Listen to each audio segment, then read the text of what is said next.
to be the Fandango girl for as long as what she was because of how talented of a wrestler she was. To be honest with you, I think Summer Rae could be WWE Divas Champion one day, and I think that will come with a lot of work, dedication, and ethic shown by herself and how bad Summer Rae actually wants it. She resembles a Kelly Kelly.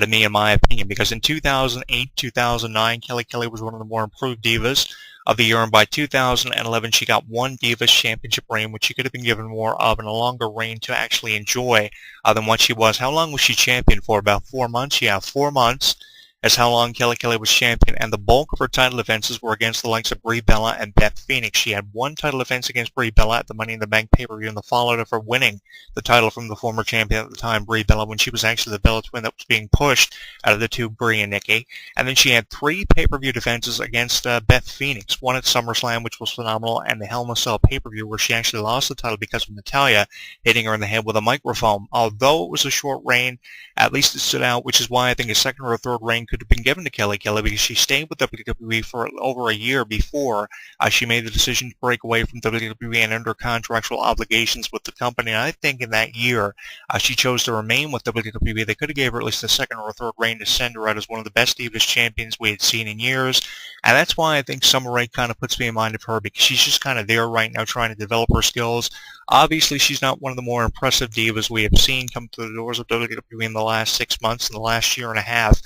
We have seen incredible divas, the likes of which we have never seen before, like Sasha Banks and, of course, Lynch, who's a great diva. Charlotte, of course, has so much promise, being the daughter of Ric Flair, and obviously that's why the issue of her being Divas champion is being forced as much as what it is, along with how Nikki Bella wanted to leave WWE and have some time off. It's unknown now what point in time we'll see Nikki Bella back in the WWE, and if we'll see the Bella Twins reunite for the first time in what would be feeling like forever to wrestling fans by the time she comes back. But obviously that coincided with how Charlotte was given that championship. Obviously a push was in line for Charlotte because she had impressed the likes of Triple H and Stephanie, and was given a role that she was obviously deserving of because of how much her father had given to professional wrestling, especially the WWE or WWF back in the day, for how many times he won major championships for whatever promotion you're talking about. I mean, he was wrestling long before the territories ever shut down, and I think because of his contributions to wrestling, that's why Triple H and Stephanie rewarded Charlotte the way that they did. How long Charlotte's reign will last, I really don't know, but that's why I think wrestling fans are kind of sitting back wanting a reprieve, which they could be getting from someone like Summer Rae, because here's the thing. Again, I'll reiterate what I just said. Summer Rae could easily be at least WWE Divas Champion at least once in her career. Even if it was 3 months or the length of a Kelly Kelly reign, I think it would be a meaningful reign. It would be something that would stand out of wrestling fans, who probably would find time in criticizing Summer Rae for being champion. But I mean, would you rather see someone like Summer Rae as champion, or would you rather see someone like Brie or Nikki Bella on top as champion all the time, or AJ? I mean, 295 days.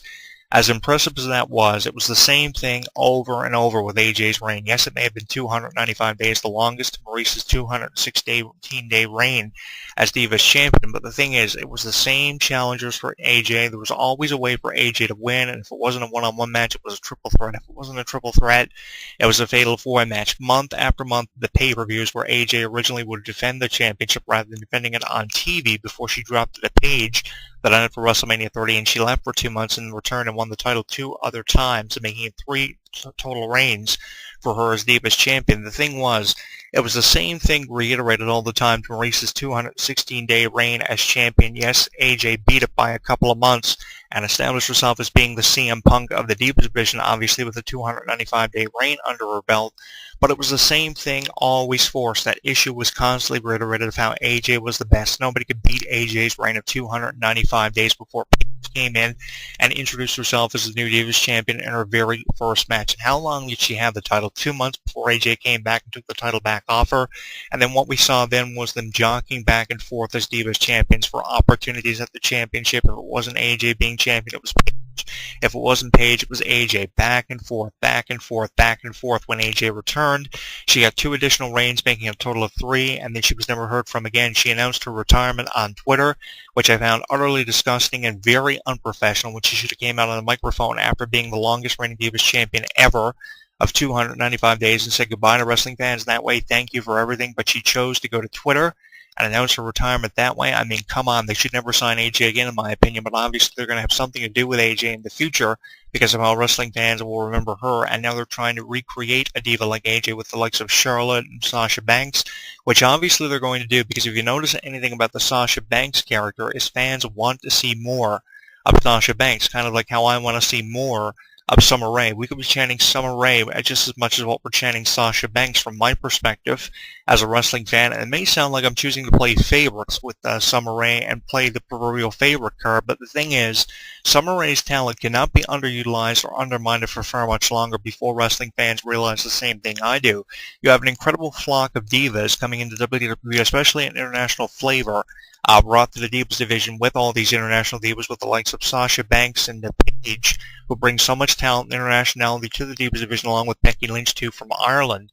So you have English divas, you have Irish divas, you have American divas, you have Canadian divas. Why not shake things up a little bit and make things a little bit different in the Divas division? While I find time in appreciating the Divas Revolution, I also find a lot of time in criticizing it, because with just as many divas as you are utilizing to their fullest potential, the likes of Sasha Banks and Charlotte, to the likes of which we have never seen before, Summer Rae are always never having anything done with their characters, and they're just being used as valets, because really what it comes down to is a lack of creative juices flowing and creative energy. All we have for the divas, the best you have, is to have them be valets, the likes of Santina Marella and Tyler Breeze, a guy that nobody's ever heard tell of. While I understand the psychology of having a popular diva like Summer Rae pushing someone we've never heard tell of before and trying to create a star of the future, I think that Summer Rae doesn't need to be doing this. Obviously, we're in a position where Tyler Breeze needs Summer Rae more than what Summer Rae needs Tyler Breeze, or Summer Rae's needed anyone like Dolph Ziggler, Rusev, or Fandango throughout her wrestling career, because during that time,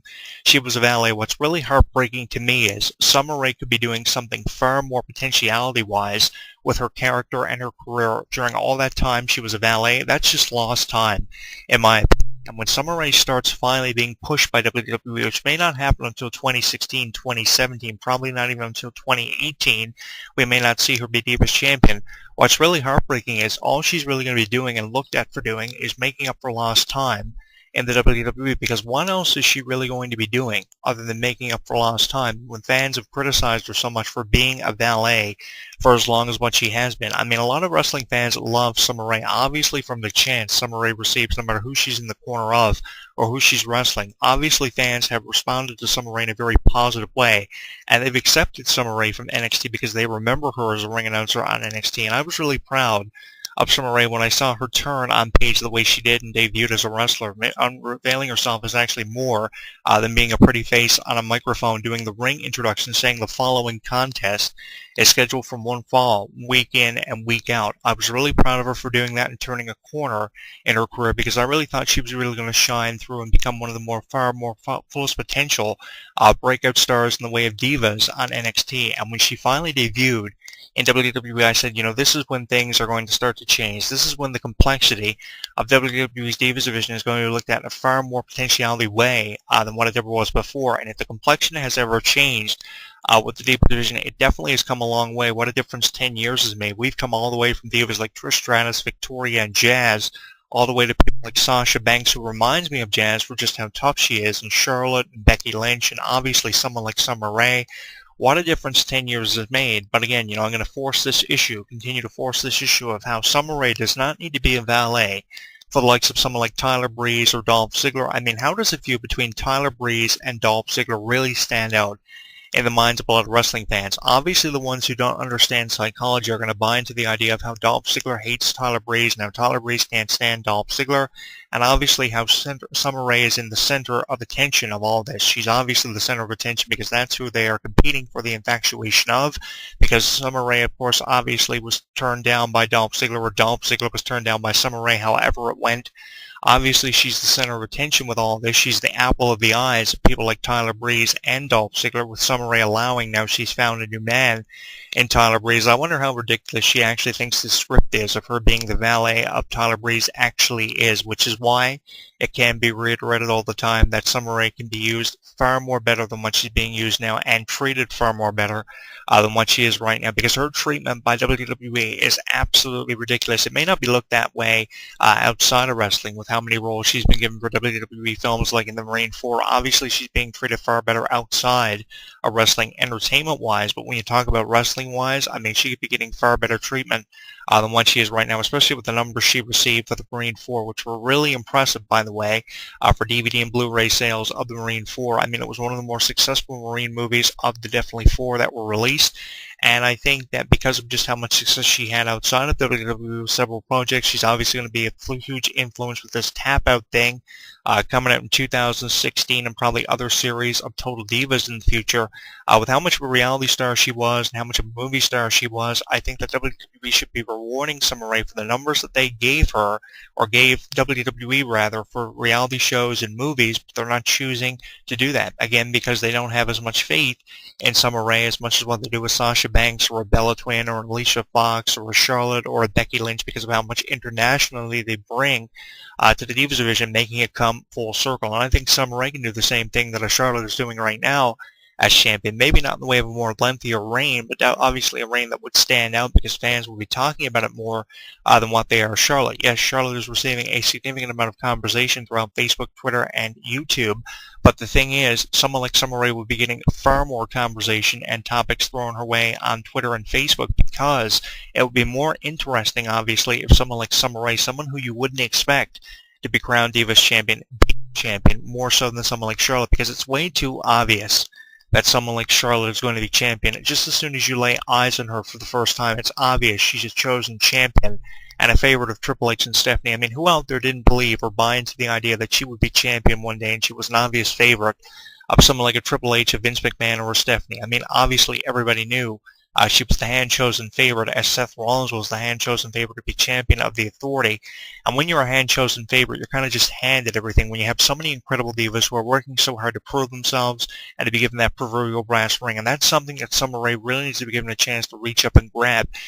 When she reaches up and grabs that proverbial brass ring, the unbelievable overflow of talent that's going to be recognized and used from Summer Rae is going to be unbelievable, and it's going to be a spectacle to be